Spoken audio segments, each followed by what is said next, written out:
नमस्कार प्रिय विद्यार्थियों।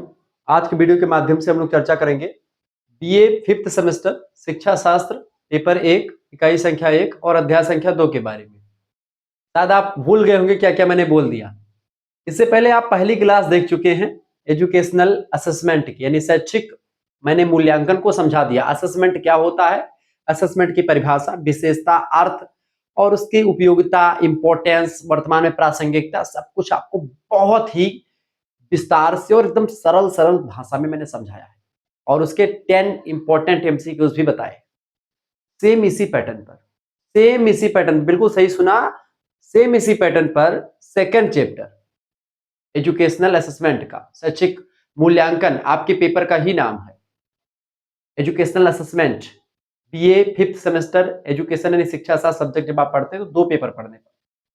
शैक्षिक सांख्यिकी का एक है और एक आपका है एजुकेशनल असेसमेंट शैक्षिक मूल्यांकन। शैक्षिक मूल्यांकन जो पहला पेपर है उसी की इकाई संख्या 1 का दूसरा चैप्टर आज की वीडियो के माध्यम से हम देखेंगे, जिसमें हम लोग मेजरमेंट के बारे में चर्चा करेंगे, शैक्षिक मापन के बारे में, यानी कि एजुकेशनल मेजरमेंट। आपने समझा था कि मूल्यांकन क्या है, आज हम समझेंगे मापन क्या है। आइए जानने का प्रयास करते हैं। हाय दोस्तों, मैं शिवम शुक्ला, आप सभी दोस्तों का हार्दिक स्वागत करता हूं आपके अपने YouTube channel Shukla study point में। बहुत ही इंपॉर्टेंट लेक्चर होने वाला है, क्योंकि यहाँ से मापन और मूल्यांकन से रिलेटेड लगभग आपके 20 से 25 क्वेश्चंस आपके परीक्षा में आते हैं। इन दोनों टॉपिक को आपने तैयार कर लिया, लगभग मान लीजिए कि आपने बहुत कुछ कवर कर लिया। यूनिट नंबर 1 से बहुत सारे क्वेश्चंस आपकी परीक्षा में सीधे तौर पर आएंगे, यह बात आप ध्यान रखिएगा। इसकी भूमिका समझते हैं। सबसे पहले मापन होता क्या है, मापन में क्या क्या चीजें हमको मिलती हैं पढ़ने के लिए, मापन से होता क्या है, इसकी भूमिका, एक परिचय, इंट्रोडक्शन। देखिए इसमें होता क्या है बाबू, इसमें होता है कि शिक्षा में मापन एक ऐसी प्रक्रिया है, एक ऐसा प्रोसेस है जिसके द्वारा हम विद्यार्थियों की उपलब्धियों के बारे में, यानी उन्होंने क्या हासिल किया, उनकी क्षमता यानी कैपेसिटी और उनके गुणों को अंकों के माध्यम से, यानी इसमें उसकी क्वालिटी को नहीं उसकी क्वांटिटी को पता करते हैं। जैसे मूल्यांकन में हमने असेसमेंट में क्या देखा, असेसमेंट में हमने देखा कि किसी चीज की क्षमता को माप लेना, क्षमता को जांचना और उसको उसमें कुछ और इनोवेशन करने के लिए उसको सलाह देना कि भाई आप इससे आगे बढ़ सकते हो। तो वो था मूल्यांकन, जिसमें हम क्वालिटी पर फोकस करते थे, क्वांटिटी पर नहीं। लेकिन इसी क्षमता, इसी उपलब्धि और इसी गुण को, इसी क्वालिटी को, इसी क्षमता को, इसी उपलब्धि को जब हम अंकों में, भाई आपकी क्वालिटी इतनी है, आप 10 अंक पाने के योग्य हो, ये मापन होता है। आप 10 किलोमीटर दूरी तय करने के योग्य हो, आप इतने नंबर 100 में से आपने 50 नंबर हासिल किए तो आप 50 नंबर प्राप्त किए, तो ये नंबरिंग सिस्टम कर देना, उसको नंबर दे देना, अंकों, स्कोर या संख्यात्मक रूप से उसको व्यक्त करना कि आप कितने पानी में हुए, आपने कितना एक प्रकार से हासिल कर लिया, उसको अंकों के माध्यम से बयां करना ही मूल्यांकन मतलब की मापन में होता है। दूसरी बात, शिक्षण में मापन का महत्व इसलिए होता है क्योंकि यह हमें ठोस और वस्तुनिष्ठ यानी ऑब्जेक्टिव डेटा देता है, यानी कि जो है उसको एकदम संख्या में कि भाई आप कितने % नंबर पाए, तो एकदम से एग्जैक्ट है कि आपने 100 में से 100 नंबर का क्वेश्चन था, आपका 100 नंबर का पेपर था, आप उसमें से 75 नंबर पाए तो आप 75% नंबर पा चुके हैं, तो एकदम फिट है। जबकि मूल्यांकन में क्या होता है, इसमें क्वालिटी में क्या होता है, कभी कभी एकदम एग्जैक्ट डाटा नहीं निकल पाता है, लेकिन इसमें निकल जाता है, जिस पर आगे का मूल्यांकन और निर्णय आधारित होते हैं। यानी आगे का जो मूल्यांकन है, मूल्य का निर्धारण करना है, निर्णय लेना है, वो मापन के आधार पर हम आगे कर सकते हैं कि भाई आप इस पानी में हो तो आपको इस कैटेगरी में जाना चाहिए, आप इतना कर सकते हो तो आप इस, ठीक है। यदि मूल्यांकन शिक्षा की रीढ़ होती है तो मापन शिक्षा नापने का पैमाना होता है, यानी शिक्षा को मापने का पैमाना है, और ये पैमाना ही रीढ़ को और मजबूत करता है, जो हमें प्रगति की स्पष्ट तस्वीर देता है कि आगे आप कितनी प्रगति कर सकते हैं। एक स्पष्ट, एक सत्य, एक फैक्ट, एक वैज्ञानिक तरीके से आपको दिखाता है। मापन शिक्षा का थर्मामीटर होता है जो सीखने का तापमान डिग्री में बताता है। जबकि मैंने उसमें क्या लिखा था कि शिक्षा जो मूल्यांकन होता है वो एक प्रकार से क्या होता है, मूल्यांकन जो है शिक्षा का थर्मामीटर है जो उसका तापमान बताता है, तापमान की गुणवत्ता को बताता है, तापमान कितना है वो बताता है, लेकिन उसी तापमान को डिग्री में बताता है कि भाई आप कितने डिग्री सेल्सियस आपका तापमान है शिक्षा का, ऐसे ये बताता है। ये मैं एक उदाहरण के माध्यम से, एक प्रतीकात्मक शब्दावली में मैंने लिखा है ताकि आपको एक अच्छा नंबर मिले जब आप एग्जाम में इन चीजों को लिखें। शाब्दिक अर्थ, हेडिंग डालिएगा मापन का शाब्दिक अर्थ। देखिए मेजरमेंट शब्द जो है इसका उद्गम लैटिन शब्द से, इसका शब्द है मेंसुरा, मेंसुरा से हुआ, जिसका मतलब होता है नापना, टू मेजर। शैक्षिक संदर्भ में अगर देखें इसी को तो मापन का मतलब होता है विद्यार्थी के प्रदर्शन या क्षमता को किसी मानकीकृत इकाई में व्यक्त करना। मानकीकृत इकाई मतलब जैसे कि कोई भी जैसे चीनी है तो 1 किलो चीनी का मानकीकृत इकाई क्या होगी? 1 किलो का बांट, उसके बराबर तौलते हैं और हम दे देते हैं। 1 लीटर दूध का एक पैमाना होता है तो वो मानकीकृत इकाई है। ऐसे ही शिक्षा की मानकीकृत इकाई होती है कि आप फर्स्ट ग्रेड में है, सेकंड ग्रेड में आप पहुंचे, थर्ड ग्रेड में आपको क्या ग्रेडिंग प्रणाली मिली है, कितने परसेंटेज मिला है, आप फर्स्ट डिवीजन हो, सेकंड डिवीजन हो, थर्ड डिवीजन हो, ये ग्रेडिंग प्रणाली है। तो इसके अकॉर्डिंग शैक्षिक संदर्भ में हम इसको मापन का मतलब होता है आपको ग्रेड प्रदान करना, आपको चीजें पता चल हेडिंग डालिएगा मापन की परिभाषा। देखिए पहले विद्वान है E.F. लिंडक्विस्ट महोदय। ये कहते हैं कि मापन वह प्रक्रिया है, मापन प्रोग्रेस मतलब एक प्रोसेस है जिसके द्वारा हम किसी व्यक्ति के गुण यानी क्वालिटी और विशेषताएं जो व्यक्ति की है, यानी व्यक्ति की क्वालिटी फीचर्स व्यक्ति के क्या क्या अंदर हैं और उसकी विशेषताएं क्या क्या हैं और उसके गुण यानी क्वालिटी क्या क्या है, उसको हम संख्यात्मक रूप में व्यक्त करते हैं, एक संख्या में उसको नाप करके कि भाई इसकी क्वालिटी 10 क्वालिटी इसके पास है या 15 क्वालिटी इसके पास है, ठीक है, या फिर इसके पास इतनी विशेषताएं हैं, तो उसको हम संख्या में बताते हैं, संख्या में मापते हैं। दूसरे विद्वान है टायलर। टायलर कहते हैं कि शैक्षिक मापन वह प्रक्रिया है जिसमें सीखने के परिणामों को संख्याओं के रूप में अभिव्यक्त किया जाता है, यानी कि इसमें न्यूमेरिकल्स में चीजों को बताते हैं, जो भी डाटा होता है उसको हम एकदम स्पष्ट तरीके से लिख करके बताते हैं। एनसीईआरटी में परिभाषा दी गई है, मापन शिक्षण के परिणामों को एक निर्धारित पैमाने पर अंकित करने की प्रक्रिया है जिसमें जिसमें तुलना और विश्लेषण दोनों संभव होता है, ठीक है। चौथी बात, एन.एम. डाउनिंग कहते हैं कि मापन सीखने की उपलब्धियों का मात्रात्मक अभिव्यक्ति होती है, यानी उसको मात्रा यानी कि इसकी क्वांटिटी हम बताते हैं, ठीक है। मापन में क्या होता है, क्वांटिटी का पता चलता है कि भाई कितनी कोई भी चीज कितने कितने मतलब जो है स्तर में है, कितने जो है संख्या में है, उसको हम डिसाइड करते हैं। शुक्ला स्ट्री पॉइंट की परिभाषा आप लिखिएगा, क्या लिखेंगे, लिखिएगा कि मापन वह संख्यात्मक भाषा होती है जिसमें विद्यार्थी की सीखने की कहानी लिखी जाती है। यह शिक्षा का गणितीय चेहरा होता है, यानी शिक्षा को एक गणितीय एक मात्रा में मापने का मतलब कि जो है बताना होता है संख्यात्मक तरीके। ये मापन होता है। मापन बेसिकली आपको समझ में आ गया, बड़े सरल जो है, कोई इसमें ज्यादा रॉकेट साइंस जैसी कोई बात नहीं कि इसको समझाया जाए खूब विस्तार से। मापन का अर्थ, कॉन्सेप्ट ऑफ मेजरमेंट, सरल शब्दों में मैंने आपके लिए तैयार किया ताकि आप एग्जाम में लिख पाए, परीक्षा हाल में जब बैठे तब।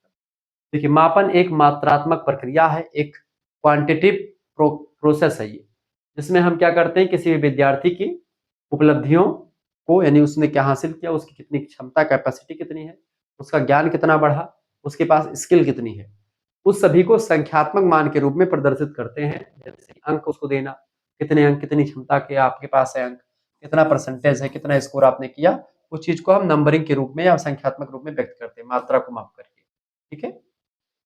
या केवल अच्छा या खराब कहने तक सीमित नहीं होता, जैसे कि मूल्यांकन क्या करता है, कोई भी चीज अच्छी है या कम अच्छी है, खराब है, ऐसे कह सकते हैं। जबकि जो मूल्य मतलब कि आपका ये मापन होता है, मापन में या तो अच्छा है यानी कितना अच्छा है और कितना खराब है, ये इसका संख्या भी बताता है, यानी कि 2% अच्छा है, 2% बुरा है। जैसे कि आप बता दूं मैं, जैसे जब आप दो प्रकार की परीक्षा आप देते हैं, एक सब्जेक्टिव परीक्षा यानी कि अति लघु उत्तरीय, लघु उत्तरीय, दीर्घ उत्तरीय क्वेश्चन, और एक दीर्घ आप ऑब्जेक्टिव देते हैं यानी कि एमसीक्यूज। तो लिखने वाली जो परीक्षा होती है उसमें आपको नंबर जो होता है, सॉरी, लिखने वाली परीक्षा में नंबर आपको एग्जामिनर अपने हिसाब से देता है कि भाई आपने कितना अच्छा लिखा, ठीक है, आपने अच्छा लिखा है या बुरा लिखा है उसके हिसाब से, ठीक है। और उसमें क्या होता है कि भाई आपको नंबर मूल्यांकन के अकॉर्डिंग मिलता है। जबकि जो आपका ऑब्जेक्टिव परीक्षा, तो उसमें जो मशीन कॉपी चेक करती है, ओएमआर पैटर्न को जांचती है, तो वो कितना सही है कितना गलत है, पूरा पानी का पानी दूध का दूध अलग कर देती है, ठीक है। तो मूल्यांकन में क्या होता है, कोई चीज जो है, कोई चीज कुछ सही और अधिक सही हो सकता है, और इसमें क्या होता है मूल्यांकन में बस केवल हम ये क्या अच्छा है या बुरा है ये इसको पता लगाते हैं। इसमें क्या है, कितना अच्छा है पूरी डिटेल्स जानकारी भी इसमें मिल जाती है मूल्यांकन मापन में। यानी जैसे कि ऑब्जेक्टिव जो प्रश्न होते हैं वो मापन के तौर पर आप उसको समझ सकते हैं, और जो लिखित में हमारी परीक्षा होती है वो मूल्यांकन के तौर पर उसके उत्तर दिए जाते हैं। देखिए मापन राय नहीं होती, मापन कोई राय नहीं है, ठीक है, बल्कि गिनती देता है मापन की भाई आप ये कर सकते हो, कि मूल्यांकन राय देता है। मापन की विशेषताएं, हेडिंग लिखा फीचर्स ऑफ मेजरमेंट। पहली विशेषता है मापन की, पहली विशेषता क्या बाबू, पहली विशेषता मात्रात्मक प्रकृति, और उसकी कैसी थी, वो थी भैया मतलब कि वो मात्रात्मक नहीं थी। मूल्यांकन क्या था, मूल्यांकन आपका होता है गुणात्मक। क्या होता है, गुणात्मक होता है। ये क्वांटिटिव है और वो क्वालिटेटिव होता है।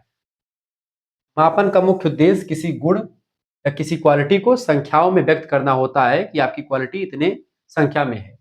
उदाहरण के रूप में समझे, जैसे छात्र का गणित टेस्ट में 85 नंबर मिला है 100 में से, तो ये अंक पाना एक प्रकार से क्या, इसको मापना कि हमने 100 में से 85 नंबर प्राप्त किया कोई बच्चे ने, तो इसको मापा कैसे गया, ये मापन ही होता है। ठीक है, इसी को मापन कहते हैं। एक पैमाना होता है। दूसरी विशेषता लिखिएगा, मानकीकृत पैमाना होता है इसका, यानी कि एक स्टैंडर्ड स्केल होता है, उसी स्केल के तहत हम चीजों को मापते हैं। मापन एक निश्चित मानक या इकाई पर आधारित होता है, जैसे कि 1 लीटर के लिए 1 लीटर का बढ़िया सा, ठीक है, ये लीटर का एक वो होता है जिसमें हम मापते हैं किसी चीज को। ठीक है, 1 लीटर का ये मानक हो गया। ऐसे ही 1 किलोग्राम मतलब कि एक बाट होता है। ठीक है, एक बाट होता है जिसमें आप देखते हैं ये बना होता है, उसमें लिखा रहता है 1 केजी, ये बाट होता है आपका। ठीक है, ऐसे ही तो 1 केजी का बाट, 1 लीटर, 1 किलोमीटर की दूरी, तो इस तरीके से एक एक एक मानक होता है, ये एक इकाई की भाई इतना लीटर दूध, मतलब इतना दूध जो है, इतनी मात्रा में दूध जो होता है 1 लीटर का है। क्लियर? तो उदाहरण के रूप में इसे परसेंटेज बताना होगा किसी बच्चे का, किसी का ग्रेड देना हुआ या फिर रॉ स्कोर करना हुआ, तो ये सब चीजें आपको यहाँ पर मापन के द्वारा ही समझ। मापन की अगली विशेषता वस्तुनिष्ठता होती है, ऑब्जेक्टिविटी। उसको समझने से पहले हम आपको बता दें कि अगर आपको हमारे कोर्स से ज्वाइन होना है, हमारे पीडीएफ प्राप्त करने हैं, ठीक है, और आगे क्लासेस ज्वाइन करनी, तो 9161 93 60 62 इस नंबर पर आप व्हाट्सएप पर एसएमएस कर दीजिएगा। व्हाट्सएप नंबर पर ध्यान रहे, एसएमएस कीजिएगा। ये नंबर जो है आपको, आपके पास जैसे एसएमएस करेंगे, अपना नाम, अपनी यूनिवर्सिटी का नाम, अपने सब्जेक्ट के नेम और आप किस सेमेस्टर में हो, अपने सेमेस्टर के नेम, 5th सेमेस्टर है 5th सेमेस्टर का नाम लेकर के आप भेज दीजिएगा। जैसे आप इस नंबर पर व्हाट्सएप पर एसएमएस करेंगे, मात्र आपके पास तुरंत जैसे आप एसएमएस करेंगे उसकी थोड़ी देर बाद में जब देखा जाएगा, समय मिलेगा, आपके पास एक क्यूआर कोड भेजा जाएगा और उसके नीचे लिखा जाएगा कि भाई आप इस पर 100 रुपए फीस जमा करके आप ग्रुप से जुड़ सकते हैं। वहां पर आपको मात्र 100 रुपए फीस जमा कर देनी होगी, यानी 100 रुपए फीस आपके लिए रखी गई है।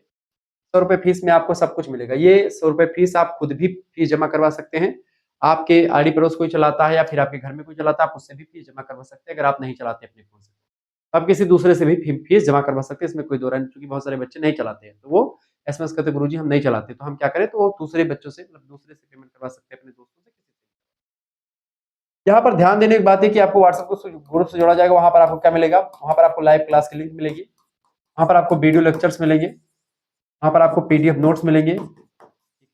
पीडीएफ नोट्स में आपको एमसीक्यूज टाइप की पीडीएफ नोट्स, लिखित टाइप के पीडीएफ नोट्स, सब कुछ आपको मिलेंगे। ठीक है, बात आप ध्यान रखिएगा। इसके साथ साथ यहाँ पर आपको और भी चीजें मिलेंगी, जैसे कि आप यहाँ पर और भी तमाम प्रकार के, जैसे प्रीवियस ईयर क्वेश्चन पेपर आपको मिलेगा। ठीक है, यानी कि पिछले साल के जो क्वेश्चन पेपर है, model paper, revision class, marathon class के माध्यम से आपकी पूरी तैयारी। आपको यहाँ पर केवल एक सब्जेक्ट नहीं बल्कि आपके दोनों मेजर सब्जेक्ट के दोनों पेपर, यानी कि कम से कम आपके यहाँ पर एक सब्जेक्ट के 2 पेपर होते हैं, तो 2 सब्जेक्ट के आपके कितने पेपर हो जाएंगे, 4 पेपर, प्लस में आपका एक को करिकुलर होता है, analytic ability in digital awareness, विश्लेषण क्षमता और डिजिटल जागरूकता, रीजनिंग, और आपका कंप्यूटर से रिलेटेड जो है एक आपका पेपर पढ़ना पड़ता है, तो उसको विस्तार से मैं बताऊंगा, यानी वो आपका बड़ा कठिन है। तो 5th सेमेस्टर में अगर आप हैं तो मैं सलाह दूंगा कि आप जरूर जुड़े ग्रुप से, क्योंकि आपको वहां पर प्रैक्टिस सेट मिलेगा कंप्यूटर वाला, और इसका क्या नाम है, रीजनिंग का पूरा, उसमें आपको सब कुछ आइडिया लग जाएगा पेपर में कैसे क्वेश्चन आते हैं। पिछले साल के क्वेश्चन पेपर आपको साल फार्म में मिलेंगे, 3-4 क्वेश्चन पेपर, 5 क्वेश्चन पेपर, तो वो सब आपको बहुत ही बारीकी के साथ चीजें समझाएंगे। यहाँ पर आपको सब कुछ मिलने वाला है मात्र 100 रुपए फीस में। लेकिन जो बच्चे हमारे चाहते हैं कि हम 5th सेमेस्टर में गुरुजी आपसे जुड़ना चाहते हैं, और हम चाहते हैं कि गुरुजी 5th और 6th दोनों आपसे ही पढ़ें, तो 5th और 6th दोनों के लिए एक प्रकार से एक ऑफर चल रहा है अभी। अगर 5th और 6th 2 सेमेस्टर का एक साथ ज्वाइन करेंगे, तो आपको जो है केवल और केवल 200 रुपए ना देकर के केवल 150 रुपए, यानी 50 रुपए की छूट आपके लिए रख दी गई है। मात्र और मात्र 5th और 6th सेमेस्टर में जुड़ेंगे तो केवल 150 रुपए में आपको पूरी पीडीएफ मिलेगी। ठीक है, ये बात आप ध्यान रखेंगे। जिनको जुड़ना तुरंत जुड़, मेरे हिसाब से आपको 1 साल के लिए पूरा आपको 150 रुपए में पढ़ाया जाएगा। ठीक है, live class, video lecture, PDF note, सब कुछ मिलेगा। इसके साथ साथ यहाँ पर आपको ये तो मिलेगा ही, पीडीएफ नोट्स बेसिकली सबके लिए इंपॉर्टेंट है, पीडीएफ नोट्स मिलेगा। ठीक है, और इसके साथ साथ आप जैसे किसी भी विश्वविद्यालय से, किसी भी कॉलेज में पढ़ रहे हैं, सबके लिए आपको व्यवस्थित मिलेगा चीजें। ठीक है, तो आपका कॉलेज वगैरह आप सभी कोई भी यूनिवर्सिटी हो, सभी में ये सिलेबस है। ठीक है, चलिए तुरंत एसएमएस कीजिए और आगे बढ़ते हैं, हम चीजों को जानने का प्रयास करते हैं और चीजों को समझाते हैं। ठीक है, तुरंत एसएमएस कीजिए इस व्हाट्सएप नंबर पर, सब कुछ आपको मिलेगा। तो इसका उदाहरण क्या है, वस्तुनिष्ठता यानी ऑब्जेक्टिविटी होती है इसमें, यानी कि इसमें क्या होता है, इसमें परिणाम जो होते हैं तथ्यों और आंकड़ों पर आधारित होते हैं, यानी जानकारी जो होती है ऐसे मनगढ़ंत नहीं होती, इसमें तथ्य नहीं, एकदम वैज्ञानिक तर्क पर आधारित होती है, ना कि व्यक्तिगत राय पर। व्यक्तिगत राय इसमें मैटर नहीं करता। जैसे उदाहरण के रूप में उत्तर पुस्तिका को निर्धारित मार्किंग स्कीम से जांचना जो होता है, OMR पैटर्न जो होता है उसमें एक प्रकार से उसके अकॉर्डिंग जांचना होता है, तो ये एकदम से ग्रेडिंग प्रणाली, उसमें कोई दिक्कत नहीं। अगली विशेषता है सटीकता, यानी कि मापन की विशेषता क्या है? मापन की विशेषता अगली है सटीकता, यानी कि एक्यूरेसी इसमें होती है, यानी मापन में त्रुटि की संभावना न्यूनतम होनी चाहिए, यानी कि बहुत कम ही होती है। इसकी विशेषता क्या है कि मापन की जो कमियां होती हैं, मापन में जो त्रुटियां होती है वो होती ही नहीं, यानी एक्यूरेसी ही इसके लिए जाना जाता है, एक्यूरेसी के लिए। इसके साथ साथ उदाहरण, एक ही टेस्ट अलग अलग बार देने पर लगभग समान स्कोर मिलता है, यानी कि अगर एक ही टेस्ट आप बार बार देंगे तो उसका समान अंक मिल सकता है, ठीक है, टेस्ट में आपको परिणाम समान मिलेगा। आगे देखिएगा, दूसरी बात है तुलनात्मकता, यानी कि मतलब कि कॉम्परेबिलिटी। तो कॉम्पेरेबिलिटी जो होती है, मापन के परिणाम अलग अलग छात्रों, अलग अलग समय और अलग अलग स्थान में तुलना करने के योग्य होते हैं, कहीं पर भी किसी भी से और किसी भी समय आप तुलना कर सकते हैं। उदाहरण के रूप में जैसे कि बोर्ड परीक्षा के परिणाम से छात्रों का ऑल इंडिया रैंक निकाला जाता है कि कौन सा छात्र ने फर्स्ट रैंक प्राप्त किया, कौन से ने सेकंड रैंक प्राप्त किया, तो ये मापन के द्वारा ही संभव हो पाता है, ये बात आप ध्यान रखिएगा। तो आपको क्लियर हो रहा सारी बातें? बिल्कुल। तो ये विशेषता भी मापन की ही होती है। छठी विशेषता मापन की होती है सीमित दायरा, यानी कि लिमिट स्कोप होता है इसमें। मापन केवल मतलब कि संख्यात्मक पहलुओं तक सीमित है, गुणात्मक पहलुओं को नहीं दर्शाता, यानी कि क्वालिटी को तो बताता, क्वालिटी को नहीं बताता है, ये क्वांटिटी को बताता है, मात्रा को बताता है, गुण को नहीं बताता है, ठीक है। ये इसकी सीमितता है, इसकी कमियां हैं। उदाहरण जैसे कि रचनात्मकता और का अंकन कठिन होता है इसमें, यानी कि जो क्रिएटिविटी है बच्चे के अंदर उसको नहीं जांचता है, बस केवल संख्या के मान को प्रदर्शित कर देता है। सहज व्याख्या, इजी इंटरप्रिटेशन है, यानी कि संख्यात्मक परिणाम को समझना आसान होता है। उदाहरण के रूप में जैसे 90% अंक मतलब होता है कि 10% कमी रह गई आपके अंदर, तो एकदम से पूरा एक्यूरेसी के साथ बताता है कि भाई आप जो है किस तरीके से, पूरी व्याख्या क्लियर है कि भाई 10% कमी है और 90% आपने नंबर पाया, तो 10% की कमी आपके अंदर रह गई। आठवीं विशेषता विश्वसनीयता भी इसकी एक विशेषता है, रियलेबिलिटी। देखिए एक ही परिस्थिति में दोहराने पर समान परिणाम देने की क्षमता भी इसके अंदर है, यानी विश्वसनीयता, इनके आंकड़ों पर, इन मापन के द्वारा जो आंकड़े मिलते हैं उन पर विश्वास किया जा सकता है। ऐसे 1 लीटर, जैसे आज जितना 1 लीटर में मिलता है उतना ही 10 साल बाद भी मिलेगा, वो उसकी एक्यूरेसी है, ठीक है। मापन एक तराजू की तरह होता है जो वजन का सच बताता है लेकिन स्वाद नहीं बताता। जैसे कि आप 1 किलो चीनी तौलते हैं तो वो 1 किलो चीनी का क्या बताता कि मात्रा कितनी, इतनी चीनी 1 किलो होगी, लेकिन वह चीनी 1 किलो जो है 40 रुपए की है, वो डिसाइड करता है मूल्यांकन के द्वारा, ठीक है। ये बात आप ध्यान रखेंगे। मूल्यांकन आपको एक प्रकार से उसका स्वाद भी बताता है कि कोई चीनी, जैसे पैकेट वाली चीनी क्यों आपकी 70 रुपए किलो मिलती है, मतलब या 60 रुपए जो भी मिलती है, 50 रुपए किलो, और क्यों खुली चीनी आपकी 40 रुपए या 35 रुपए किलो मिलती है, 42 रुपए किलो मिलती है, क्यों मिलती है? ये चीजें जो है मूल्यांकन आपको बताता है, लेकिन मापन जो होता है बस बताता है कि भाई ये किलो, 1 किलो चीनी है। उदाहरण इसका क्या है, जैसे उदाहरण के रूप में अगर समझना चाहें, देखिए एग्जाम्पल ऑफ मेजरमेंट, शैक्षिक माप, शैक्षिक उदाहरण और गैर शैक्षिक दोनों को समझिए। शैक्षिक उदाहरण की अगर बात की जाए, देखिए गणित टेस्ट में जैसे 75% आपने नंबर पाया, 75 नंबर मिला, तो ये एक मापन हो गया। अंग्रेजी स्पेलिंग टेस्ट में आपने 20 में से 18 नंबर प्राप्त किया, ये भी मापन हो गया।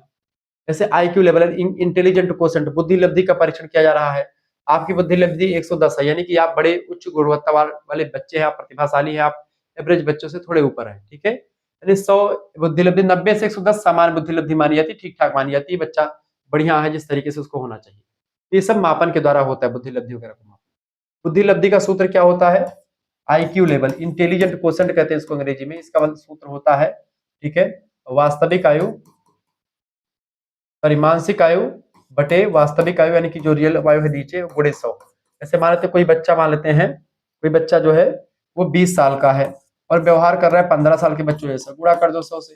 मानसिक आयु 15 साल हो गई, वास्तविक आयु 20 हो गई, जीरो जीरो काट दो, 2 एक 2, 2 पंचे 10, ठीक है, 2 पंचे 10, 5 से गुणा कर दो, 15 पंचे 75, यानी उसकी बुद्धि लब्धि कितनी है, आईक्यू लेवल उसका 75 है। अब 75 बुद्धि लब्धि का मतलब है कि बच्चा जो है थोड़ा सा मूर्ख है, थोड़ा सा कम जान पाता है, कोई चीज को एक बार में समझ नहीं पाता, क्योंकि 110 100 बुद्धि लब्धि एकदम से 90 से लेकर के 110 बुद्धि लब्धि सटीक मानी जाती है। अब देखो 20, वैसे आप समझो 20 साल का बच्चा है और 15 साल जैसे बच्चों जैसा व्यवहार करेगा, तो उसकी बुद्धि लब्धि कम ही होगी ना, यानी वो एकदम से थोड़ा सा मूर्ख ही होगा, थोड़ा सा कम समझने योग्य होगा, ठीक है। तो ये चीजें हैं। ऐसे ही गैर सचिव मापन में जैसे ऊंचाई मापनी है तो 170 मीटर सेंटीमीटर आप मापते हैं, किसी की ऊंचाई हो गई, ठीक है, सेंटीमीटर में मापते हैं। वजन हो गया आपका 60 किलोग्राम, या फिर समय आपका 50 सेकंड, तो ये सब इस तरीके से आप माप सकते हैं, ठीक है। अब इसको मापन की वर्तमान में प्रासंगिकता क्या है, उपयोगिता क्या और महत्व क्या है, इसको समझने का प्रयास करते हैं। देखिए, relevance, utility and importance of measurement in present context. पहला उपयोग और पहला महत्व इसका प्रासंगिकता ये है कि शिक्षा में सटीकता लाता है ये, यानी मापन से शिक्षण सीखने की प्रक्रिया के परिणाम स्पष्ट और संख्यात्मक रूप में मिलते हैं, यानी एकदम से क्लियर कट मिलते हैं कि इसमें कोई लाग लपेट की बात नहीं होती है। मापन वह लेंस होता है, वह दर्पण होता है जिससे शिक्षा का चित्र स्पष्ट दिखता है। शिक्षा, ठीक है, ये बात आप ध्यान रखिए। दूसरी बात, तुलना की सुविधा है, यानी कि आप देखते हैं इसमें मापन में अलग अलग छात्रों, अलग अलग कक्षाओं, अलग अलग विद्यालयों और अलग अलग वर्षों के प्रदर्शन की तुलना आप कर सकते हैं कि भाई अलग अलग वर्षों में किस बच्चे ने क्या मेहनत की, कितना हासिल किया, इस स्कूल का जो रिजल्ट आया कितना आया, आपके स्कूल का कितना आया। तो इस तरीके से आप उसका क्या कर सकते हो, तुलनात्मक अध्ययन भी करने में सक्षम हो सकते हो। तीसरी विशेषता या तीसरा एक विशेषता नहीं है, उपयोगिता या महत्व यह है कि वस्तुनिष्ठ निर्णय लेना वस्तुनिष्ठ निर्णय लेने के लिए भी जरूरी होता है। अंकों के आधार पर छात्र की प्रगति, पदोन्नति, छात्र की प्रोग्रेस कितनी है, या फिर उसको आगे चल करके क्या बढ़ना, मतलब कि आगे किस पद पर उसको रखना है, रिमेडियल कक्षाओं का निर्णय लेना, ये सब आप इसमें जो है शामिल करना होता है। ठीक है, ये बात आप ध्यान रखिए। चौथी बात है मानकों के अनुसार मूल्यांकन, यानी राष्ट्रीय अंतर्राष्ट्रीय मानकों से प्रदर्शन का मिलान करना भी मूल्यांकन मतलब किसके द्वारा संभव हो पाता है, ये भी इसकी उपयोगिता है। शिक्षण में सुधार भी लाता है, मापन जो होता है शिक्षा में सुधार लाता है। जैसे मापन से जो हम जानकारी इकट्ठा करते हैं तो उससे पता चलता है हमको कि भाई बच्चा जो है कितना नंबर पाया हुआ है, और उसी के आधार पर वो किन क्षेत्र में उसके अंदर सुधार करने की जरूरत है या आवश्यकता है उसको हम जान पाते हैं। ठीक है, इसके अलावा प्रतिस्पर्धा और मोटिवेशन भी मिलता है उसको। संख्यात्मक स्कोर छात्रों को बेहतर प्रदर्शन करने के लिए प्रेरित करते हैं। भाई आपको हमको 90% मिला है, अगली बार मैं जो है 99% लाने का प्रयास करूंगा। इस तरीके से उसको मोटिवेशन मिलता है, एक जबरदस्त तरीके से मोटिवेशन प्राप्त होता है कि भाई हम आगे चल करके ये और कर सकते हैं या फिर इतना हम और आगे बढ़ सकते हैं। ठीक है, सातवां आपका है अनुसंधान और नीति निर्माण में योगदान देना। मापन से मिले आंकड़े शिक्षा नीतियों और शोध कार्यों के लिए उपयोगी होते हैं, ये बात भी ध्यान रखें। तो इस तरीके से अनुसंधान या नीति के निर्माण में शैक्षिक मापन बहुत जरूरी है। शिक्षा में मापन की उपयोगिता बहुत ज्यादा है, इसकी वर्तमान में प्रासंगिकता भी ठीक ठाक है, इसमें कोई दो राय नहीं है। निष्कर्षतया हम कह सकते हैं, क्या कह सकते हैं बाबू, कि मापन जो होता है क्या है, मापन शिक्षा की एक संख्यात्मक भाषा होती है जो विद्यार्थियों की उपलब्धियों को स्पष्ट और तुलनात्मक रूप से प्रस्तुत करती है। ठीक है, किसके रूप में, एक संख्यात्मक भाषा होती है मापन शिक्षा की, जो कि विद्यार्थियों की उपलब्धियों को स्पष्ट और तुलनात्मक रूप से प्रस्तुत करती है। यह शिक्षा में वस्तुनिष्ठता लाती है, ऑब्जेक्टिविटी लाती है, सटीकता लाती है, एक्यूरेसी लाती है और पारदर्शिता लाती है। जो भी है वो एकदम से स्पष्ट है, कोई लाग लपेट नहीं उसमें। ठीक है, सबसे महत्वपूर्ण साधन मापन ही होता है इस मामले में, वस्तुनिष्ठता, सटीकता और पारदर्शिता लाने का एक वैज्ञानिक विधि है ये। मापन से बनने वाले कुछ ऐसे इंपॉर्टेंट प्रश्न जो कि आपकी परीक्षा में आ सकते हैं, उसको मैंने यहाँ पर नोट डाउन कर रखा है, आइए चर्चा करने का। एक बार वीडियो को लाइक कर दीजिए, चैनल पर नए हैं तो सब्सक्राइब भी कर दीजिएगा। पहला प्रश्न आप देखिए, मापन यानी मेजरमेंट शब्द का सामान्य अर्थ क्या है। मेजरमेंट का सामान्य अर्थ क्या है बेटा, मापन किसे कहते हैं, मापन जो होता है किसी गुण को संख्यात्मक यानी कि संख्या में बदलने की एक प्रक्रिया होती है मापन। Option number C correct answer हो जाएगा। देखिए, मापन बराबर किसी विशेषता यानी जैसे ज्ञान, किसी कौशल, स्किल को, आपके ज्ञान को मानक के आधार पर, किसी इकाई के आधार पर आपको संख्या में बदलना कि आप कितने परसेंट में कितने ग्रेड पे हो। ठीक है, ये सब चीज, या कितना बताता है कैसा नहीं बताता, यानी कि कैसा है कोई चीज उसको नहीं बताता है, कोई चीज कितना है उसको बताता है, हाउ मच बताता है।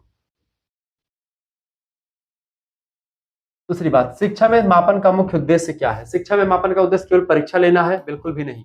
छात्र की उपलब्धि को मात्रात्मक रूप में जानना, बिल्कुल, यानी उसकी क्वालिटी, तो क्वालिटी नहीं बल्कि उसकी क्वांटिटी को मतलब या उसकी क्वालिटी को मात्रा के रूप में, उसकी क्वालिटी को एक प्रकार से ऐसे तरीके से जानना कि उसकी क्वालिटी कितनी है। मापन शिक्षा के परिणाम को संख्याओं में बदल करके तुलना की सुविधा देता है कि आप किसी से तुलना कर सकते हैं, भाई फलाने बच्चे का और फलाने बच्चे का, यानी कि ए बच्चा ने कितना नंबर पाया है, मान लेते हैं ए बच्चा ने 100 में से 80 नंबर प्राप्त किया है, वहीं पर बी ने 100 में से 70% नंबर प्राप्त किया है। ठीक है, तो हमने देखा कि ए जो बी है उसको जो है 10% कम कम जो है जानकारी है ए से, और इसको 30% मेहनत करने की जरूरत है और इसको जो है 20% मेहनत करने की जरूरत है। ठीक है, जैसे कौन सा मापन का प्रकार नहीं है, प्रत्यक्ष मापन होता है, अप्रत्यक्ष मापन होता है, डायरेक्ट मेजरमेंट, इनडायरेक्ट मेजरमेंट होता है। अनुमानात्मक मापन भी होता है, अनुमान के द्वारा, काल्पनिक मापन नहीं होता। ठीक है। प्रत्यक्ष मापन लंबाई, जैसे लंबाई किसी की, जैसे 1 किलोमीटर 2 किलोमीटर, वजन 1 किलो 2 किलो 4 किलो। ठीक है, प्रत्यक्ष मापन है जो दिखता है। अप्रत्यक्ष में क्या होता है, जैसे बुद्धि को मापना, दृष्टिकोण यानी पॉइंट ऑफ व्यू जो नहीं दिखती उसको मापना। ठीक है, जैसे टेक्स्ट के माध्यम से मापना। काल्पनिक मापन जो होता है शिक्षा में मान्य नहीं है। ठीक है, बात ध्यान रखिए। चौथा क्वेश्चन आ चुका है, मापन और मूल्यांकन में मुख्य अंतर क्या है। देखिए, मापन जो होता है केवल डेटा देता है, मापन केवल डेटा यानी जानकारी देता है, और मूल्यांकन जो होता है उसी डेटा के आधार पर निर्णय देता है। ये बात आप ध्यान रखिए। ठीक है, यानी मेजरमेंट जो है कितना है, कितना बताता है कि हाउ मच, यानी कितना है कोई चीज। एवोल्यूशन बताता है आपको कितना और आगे क्या करना है बताता है। ठीक है, कितना और आगे क्या करना है ये भी बताता है एवोल्यूशन। और जो मेजरमेंट होता है वो बताता है कि भैया आपको आगे कितना सीखने की जरूरत है। पांचवा प्रश्न आपका है, मानक मतलब मापन में वस्तुनिष्ठता यानी ऑब्जेक्टिविटी का क्या अर्थ होता है। ऑब्जेक्टिविटी का मतलब होता है, इसका मतलब होता है क्या, पूर्व निर्धारित मानकों पर आधारित होना। बिल्कुल, इसका बी ऑप्शन बिल्कुल राइट आंसर हो जाएगा आपका। अगला क्वेश्चन आपकी स्क्रीन पर आ चुका है, ऑब्जेक्टिविटी बराबर तय मापदंडों पर मापना ताकि व्यक्तिगत पक्षपात इसमें ना हो, जो पहले से फिक्स है उसी पर हो। जैसे 1 लीटर तेल है तो 1 लीटर ही रहेगा, उसमें उसमें कम या ज्यादा ना हो। छठी बात, शिक्षा में मापन का पहला चरण क्या होता है। स्कोर देना, बिल्कुल भी नहीं। मापदंड तय करना, मापदंड माने कि कितना आपको 1 लीटर है 2 लीटर का पैमाना, पैमाना सेट करना। ठीक, आगे देखिएगा, पहले तय किया जाता है कि किस आधार पर मापा जाएगा, फिर डेटा संग्रह और स्कोरिंग करी जाती है। सातवां क्वेश्चन आपके स्क्रीन पर आ चुका है, प्रश्न, मापन में उपयोग किए गए जाने वाले साधनों को क्या कहते हैं। मापन में उपयोग किए जाने वाले साधनों को क्या बोलते हैं, मापन उपकरण बोलते हैं। ऑप्शन नंबर इसका करेक्ट आंसर क्या हो जाएगा, बी ऑप्शन इसका राइट आंसर हो जाएगा। मापन उपकरण में जैसे टेक्स्ट हो गया, स्केल है, प्रश्नावली है यानी कि क्वेश्चन चेकलिस्ट है, ये सब शामिल होते हैं। आठवां क्वेश्चन आप देखिएगा, आठवां प्रश्न है, मापन का उपयोग किस क्षेत्र में होता है। मापन का उपयोग शिक्षा के क्षेत्र में, विज्ञान के क्षेत्र में, खेल के क्षेत्र में, मनोविज्ञान के क्षेत्र में, इन सभी क्षेत्रों में मापन का उल्लेख होता है। ऑप्शन नंबर इसका सी लगा दीजिएगा, बिल्कुल राइट आंसर है आपका। ठीक है, ये बात ध्यान रखेंगे, यानी मापन एक सार्वभौमिक यानी यूनिवर्सल प्रक्रिया है जो हर क्षेत्र में किसी न किसी रूप में लागू होती है। 9वां नंबर क्वेश्चन आप देखिएगा, प्रश्न है, मापन की सीमा यानी लिमिटेशंस क्या है। मापन की क्वालिटी में क्या मतलब कि क्या है, यह गुणात्मक पहलुओं को नहीं दर्शाता है, या गुणात्मक पहलुओं को नहीं दर्शाता, यही सीमा इसकी है। बाकी यह सटीक परिणाम देता है, बिल्कुल ठीक बात है। यह हमेशा निष्पक्ष होता है, बिल्कुल सही बात है। यह तुलना में सहायता करता है, मतलब तुलना में सहायक नहीं होता। मापन की सीमा, तो यही सीमा नहीं है। ठीक है, तुलना में सहायता देता है। इसका करेक्ट आंसर क्या हो जाएगा, यह गुणात्मक पहलुओं को नहीं दर्शाता, गुणात्मक पहलुओं को यह नहीं दर्शाता, ये इसकी सीमा है, लिमिटेशन है। ठीक है, मेजरमेंट केवल मात्रा बताता है, क्वांटिटी बताता है, क्वालिटी को नहीं बताता है, जैसे कि दृष्टिकोण भावना को नहीं बताता है। 10वां क्वेश्चन, सही कथन चुनिए आपसे कह रहा है।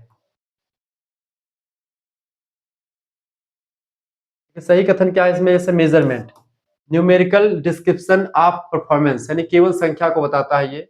मापन बराबर केवल संख्या। ठीक है, मूल्यांकन बराबर निर्णय और संख्या दोनों शामिल होता है। ठीक है, संख्या निर्णय या सुधार इसका हिस्सा नहीं है, वह एवोल्यूशन में आता है, यानी कि मूल्यांकन में आता है, मूल्य निर्धारण में आता है। ध्यान रखेंगे। अब अगला जो चैप्टर आएगा वो चैप्टर नंबर 3 आएगा, जिसमें हम लोग चर्चा करेंगे। ठीक है, किसके बारे में, मूल्य निर्धारण के बारे में, एवोल्यूशन किसे कहते हैं। हमने अभी तक असेसमेंट को समझ लिया, असेसमेंट माने क्या होता है, असेसमेंट माने होता है मूल्यांकन, और एवोल्यूशन माने होता है मूल्य का निर्धारण करना, यानी कि मापन के आधार पर, मूल्यांकन के आधार पर। मापन और मूल्यांकन को दोनों को मिला ले तो मूल्य का निर्धारण किया जाता है। इसके बारे में हम समझेंगे अगली क्लास में, चैप्टर संख्या 3 में। ठीक है, आप सभी लोग वीडियो को लाइक कर दीजिएगा, चैनल पर नए तो सब्सक्राइब कर दीजिएगा। मिलते हैं फिर नेक्स्ट वीडियो में, तब तक के लिए जय हिंद, जय भारत। आप सभी का बहुत बहुत धन्यवाद हमारे साथ जुड़ने के लिए। इसी प्रकार से अपना प्यार हमेशा बनाए रखेंगे। वीडियो को लाइक कर दीजिएगा, चैनल पर अगर नए हैं तो सब्सक्राइब भी कर दीजिएगा। इस तरीके से आपका ये लेक्चर जो है कंप्लीट होगा। तो पेपर नंबर 1 तो आप चर्चा कर रहे हैं, पेपर नंबर 2 में क्या पढ़ना है आपको एजुकेशन में। पेपर नंबर 2 में पढ़ना है बेटा किसके बारे में, आपको पढ़ना है उसमें शैक्षिक सांख्यिकी के बारे में, जिसमें आप पढ़ेंगे इंट्रोडक्शन टू स्टैटिस्टिक्स। हम जो है अब अगला पेपर का भी ऐसे ही यूनिट नंबर 1 से रिलेटेड चीजें आएंगी, सब कुछ आपको बताएंगे। उसमें history of statistics, definitions and needs of statistics, types of statistics और सिंबल्स ऑफ मतलब कि सिंबल्स इन स्टैटिस्टिक्स, यानी सब पढ़ने हैं आपको। उसमें मैं स्टैटिस्टिक्स को एक ही वीडियो के माध्यम से लगभग 1.5 घंटे की क्लास या 1 घंटे की क्लास होगी, उसमें पूरा स्टैटिस्टिक्स को मैं समझा दूंगा, ठीक है, एक पूरी वीडियो में, ठीक है। तो पहली यूनिट हो जाएगी आपकी उसमें एजुकेशनल स्टैटिस्टिक्स, दूसरा पेपर आपका है। तो इस तरीके से पूरा आपका सिलेबस ऐसे चर्चा करते रहेंगे। बाकी model paper revision class, marathon class के माध्यम से संपूर्ण सिलेबस को कवर किया जाएगा, परेशान होने की आपको जरूरत नहीं है। चलिए, आप हमारे से जुड़ सकते हैं और हमारी क्लास में ज्वाइन हो सकते हैं। धन्यवाद, मिलते हैं फिर नेक्स्ट वीडियो, तब तक के लिए जय हिंद, जय भारत। आप सभी का बहुत बहुत धन्यवाद।